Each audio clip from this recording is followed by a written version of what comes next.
जीव कल्याण के लिए ही होते हैं। संसार में जितने भी जीव हैं, पशु पक्षी जितने भी, किसी भी प्राणी के लिए कथा पुराण नहीं बनाया गया, सिर्फ मनुष्य के लिए बनाया गया। पाप अधर्म दुष्कर्म संसार का कोई प्राणी जीव नहीं करता सिवाय मनुष्य की। ये कथा पुराण इसीलिए बनाए गए ताकि कैसा भी जीव हो, प्राणी हो, अज्ञानतावश या किसी भी कारणवश अगर अधर्म पे चल रहा है, अचेत सोया हुआ है, तो भी उसकी चेतना, उसकी अंतरात्मा जगे, विचार करे और अपने कल्याण के लिए कम से कम वो धर्म के मार्ग पे चलना शुरू करे। इसलिए कथा पुराण की परंपरा बनी है। और भगवान कृष्ण तो यहां तक कहते हैं, अर्जुन, संसार में कैसा भी प्राणी हो, सब जीवों का उद्धार होता है। भगवान के लिए हर मनुष्य समान होता है, हर मनुष्य भगवान का ही पुत्र है। गीता के अनुसार तो सारे भेदभाव, छुआछूत कुछ भी नहीं, मनुष्य होता है। भगवान ने हर मनुष्य को बनाया, जिसके विचार अच्छे होते हैं वही पवित्र आत्मा देव पुरुष होता है, और जिसके विचार और कर्म बुरे होते हैं वही दुष्ट आत्मा असुर पुरुष होता है। इतना स्पष्ट साफ भगवान ने संपूर्ण गीता में उपदेश दिया है, समझाया है, जीव के कल्याण के लिए। जो मनुष्य संसार में रहते हैं और अगर जीवन में उनके धर्म नहीं है, ईश्वर के प्रति दर्शन की आकांक्षा नहीं है, तो मनुष्य तो जी रहा है, धन संपत्ति होगा, सुखी संपन्न होगा, वैभव होगा, लेकिन कल्याण से वो वंचित रहेगा। अमेरिका के कई दार्शनिकों ने एक बार खोज किया कि ये भारतीय लोग, संत लोग धर्म को इतना मानते क्यों हैं, भगवान में इतनी आस्था क्यों रखते हैं, इसका कारण क्या है। इसके रिसर्च के लिए उन्होंने एक प्रैक्टिकल किया। 50 घर के ऐसे लोगों को लिया जो धार्मिक थे, भगवान में आस्था रखते थे, नियम से अपना कर्म करते थे, लेकिन मर्यादा में रहते थे। भक्ति भजन भगवान के प्रति उनका भाव रहता था। और 50 घर ऐसे लिए जिनका भगवान से, धर्म से कोई मतलब नहीं। जो लोग ऐसे सोचते थे कि संसार में आए हैं तो मौज मस्ती करो, 4 दिन का संसार है, कभी भी भगवान से कोई मतलब नहीं, सिर्फ जीवन भोग विलास में लिप्त रहने वाले। और 50 साल बाद जब दोनों को रिसर्च मिलाया कि इसमें अंतर क्या मिलता है, जो धार्मिक परिवार के लोग थे और जो संसार में विषय भोग में डूबे हुए लोग थे, भगवान और धर्म को न मानने वाले लोग थे, 50 साल बाद ये पाया कि जीवन तो सबने जिया, लेकिन जो विषय भोग में डूबे हुए लोग थे, धर्म के मार्ग पे नहीं चलते थे, उन सभी के घर में कलह कलेश रहा। ज्यादातर लोग आत्महत्या करके मरे, किसी को कोई जेल में रहा, घर परिवार में कोई सुमति नहीं, एक दूसरे से कोई प्रेम नहीं, सबका जीवन एक तड़प का रहा। और जो भगवान में आस्था रखने वाले लोग थे, जो धर्म के मार्ग पे चलने वाले लोग थे, सभी का बड़ा ही प्रेम मर्यादा का जीवन रहा, शांति का जीवन रहा। तब उन लोगों ने विचार किया, यही कारण है कि संत लोग, भारतीय लोग भगवान को और धर्म को इतना मानते, क्योंकि धर्म को मानने से, धर्म के मार्ग पे चलने से, भगवान में आस्था रखने से मनुष्य का हृदय पवित्र रहता है। वो बुरे कर्म से बचता है, बुराइयों से बचता है, और संसार में सदैव प्रेम और मर्यादा का ही, एक नीति का ही कदम चलता है।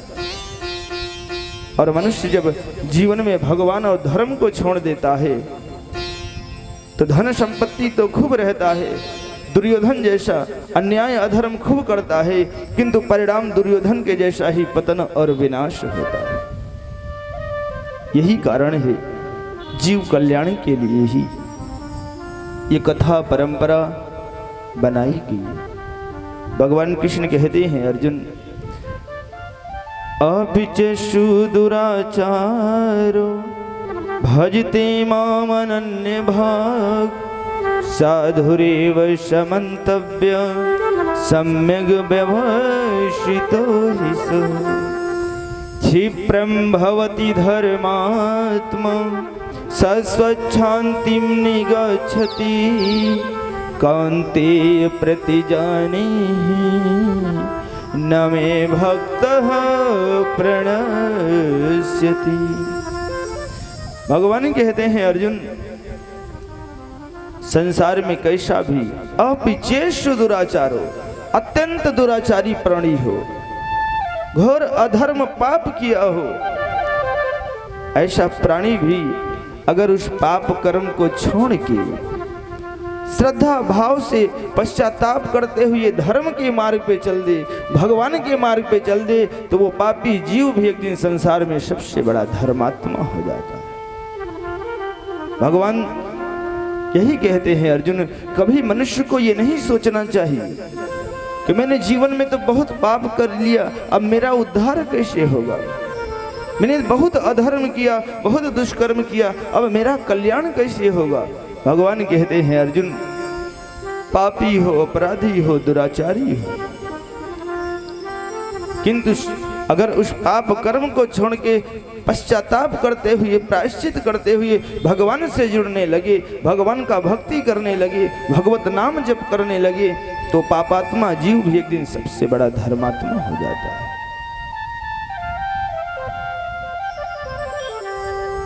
एक संत हुए हैं जिनका नाम था वाल्मीकि। उनका जीवन चरित्र ऐसा है, पहले वो जंगल में रहते थे, लेकिन काम उनका था लोगों को लूटना। रास्ते से कोई व्यक्ति जाए तो उसका धन सामान संपत्ति सब छीन लेते थे, उसको मार के फेंक देते थे। काम ही यही करते थे, और जितना धन संपत्ति मिले ले जाके अपने घर परिवार बच्चों को देते। प्रतिदिन कितने लोगों की हत्याएं कर देते। एक दिन उधर से सप्तऋषि लोग जा रहे थे, वाल्मीकि देखा, आगे आया तलवार लेके, बोला सब सामान दे दो हमें और हम तुम्हें अब जीवित नहीं छोड़ेंगे। सप्तऋषियों ने कहा, ये इतना घोर अपराध, इतना पाप किस लिए करते हो। वाल्मीकि ने कहा कि आप हमें ज्ञान मत दो, सब सामान रख दो और हम आप सबकी हत्या करेंगे, क्योंकि जीवित रहेंगे तो हमारा पता चल जाएगा कि हम यहाँ रहते। सप्तऋषियों ने बड़े प्रेम से कहा, जो इतना पाप कर रहे हो, इस एक एक पाप कर्म का परिणाम तुम्हें भोगना हो। वाल्मीकि ने कहा कि मैं जो पाप करता हूँ, जो भी इधर से जाता है बस उसका सामान छीन लेता, उसको मार के फेंक देता हूँ। तो जो पाप करता हूँ अपने लिए नहीं, अपने परिवार के लिए करता हूँ। जितना धन संपत्ति मिलता है अपने परिवार को देता हूँ। पाप मैं क्यों भोगूंगा, पाप तो मेरे परिवार के लोग भोगेंगे। सप्तऋषियों ने कहा, तुम्हारे परिवार के कोई पाप नहीं भोगेंगे, करते हो तुम तो भोगोगे सिर्फ तुम। उसने कहा कि अगर मैं ऐसा होता है, पाप कर रहा हूं, तो मुझे तो यही पता है कि मैं अपने घर के लिए करता हूं तो घर के लोग पाप के भागीदार होंगे। सप्तऋषियों ने कहा, एक बार घर से पूछ के तो आओ। वाल्मीकि ने सारे ऋषियों को वहीं बांध दिया, घर गया पूछने परिवार से, पत्नी से, बच्चों से, कि जो मैं इतना धन संपत्ति लाता हूं रोज, जो भी जाता है उसका छीन के उसको मार देता हूँ, पाप करके लाता हूँ। और पाप के भागीदार तुम सब कोई हो। घर के सब लोगों ने कहा पाप के भागीदार हम कोई नहीं हो। आपको परिवार पालना है तो अच्छे कर्म करके क्यों नहीं पालते हो? दूसरे की हत्या करके दूसरे का सामान लूट के तुम लाते हो, ये तुम्हारा काम है। तुम पुण्य करके लाओ या पाप करके लाओ, परिवार का पालन करो। लेकिन पाप करके लाते हो तो पाप कर्म का परिणाम सिर्फ तुम भोगोगे। हम लोग वाल्मीकि को बड़ा पश्चाताप हुआ। न जाने कितने व्यक्तियों को हमने मारा है, कितना पाप किया है जिसकी कोई सीमा नहीं है। अब मेरा उद्धार कैसे होगा? पश्चाताप करते हुए संतों के पास आया, हाथ जोड़ के खड़ा हुआ, हमसे बड़ा भूल हो गया। हमने इतना पाप अनजाने में किया, अज्ञान में किया, मेरा भी उद्धार हो सकता है क्या? सप्तऋषियों ने कहा बेटा तुमने जो पाप किया है अज्ञान में किया, अगर बस पाप कर्म को छोड़ के पश्चाताप करते हुए प्रेम से भगवान से जुड़ना शुरू करो, धर्म के मार्ग पे चलना शुरू करो, तुम्हारा भी उद्धार हो जाएगा। वाल्मीकि पश्चाताप करते हुए लगा भगवत नाम स्मरण करने। काफी सालों तक उसके सारे पाप कर्म संस्कार कट गए।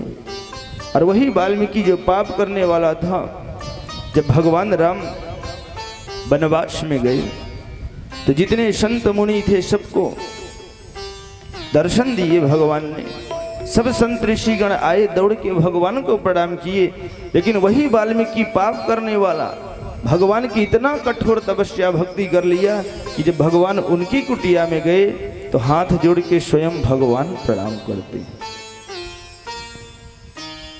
अरे उल्टा नाम जपत जग जाना, वाल्मीक भय ब्रह्म समाना। नाम जग जाना, वाल्मीक भय ब्रह्म समाना।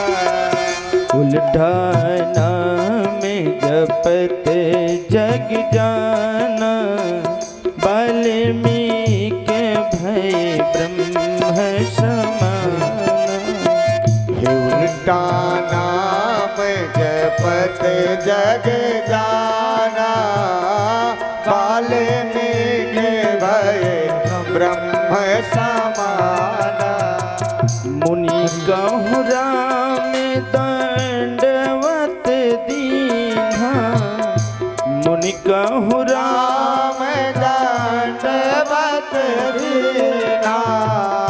आशीर्वाद विप्रवर दीन्हा। आशीर्वाद विप्रवर दीन्हा। जो नर होई चराचर द्रोही, आवै सभय शरण तक मोही। जो नर होहि चराचर द्रोही, आवै शरण तज मद मोह कपट छल नाना, करहूँ सद्य तेहि साधु समाना। जय जय राम, जय राम जय राम, जय जय राम। उल्टा नाम जपत जग जाना, वाल्मीक भय ब्रह्म समाना। उल्टा नाम जगत जग जाना, वाल्मीक भय ब्रह्म समाना। वही वाल्मीकि जो इतना पाप हत्या करने वाला था, इसी जीवन में वो भी ब्रह्म ऋषि हो गए। इतना पाप किया था वाल्मीकि ने। जब सप्तऋषियों ने कहा कि राम राम जपो, तो जीवन भर तक लोगों को मारा था, तो मरा मरा उच्चारण करने लगे। सप्तऋषियों ने कहा ठीक है, तुम मरा मरा ही जपो। धीरे धीरे मरा मरा राम में बदल गया, राम ध्यान में बदल गया, ध्यान समाधि में बदल गया, सारे पाप कर्म संस्कार समाप्त हो गए और सबसे बड़े धर्मात्मा ब्रह्मर्षि हो गए। तो भगवान यही कहते हैं अर्जुन, कोई भी प्राणी हो, पाप किया हो, अपराध किया हो, दुष्कर्म किया हो, अज्ञान में किया हो, कुछ भी किया हो, हर जीव का उद्धार होता है उस पाप कर्म को छोड़ के पश्चाताप करते हुए बस प्रभु से जुड़ना भर शुरू कर दो, हर जीव का उद्धार हो जाता। बोलिए भक्त वत्सल भगवान।